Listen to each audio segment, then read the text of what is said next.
वर्तमान पृथ्वी रे सबुठ बड़ problem not only diabetes heart रहिला ता सहित जोटा गोटे बड़ प्रोब्लेम रोची से होची मोटापा बा ओबेसिटी।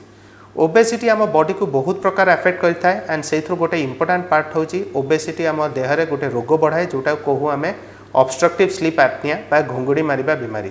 तेणु जदि आपण ओबेज अच्छी बा मोटा अच्छी स्पेशली ट्रंकाल ओबेसिटी अच्छी माने पेट बाहरिकी अच्छी बा बॉडी एरिया बेसी मोटा अच्छी हाथ अपेक्षा एवं ता सहित आपण बहुत अधिका घुंगुड़ी मारुचंती राति शोई पारुना दिन में बसी बसी निद माडुची बा ढोला लगुची बा अलग प्रकार प्रोब्लेम बढ़ुची जमती हालिया लगे वीकनेस लगे।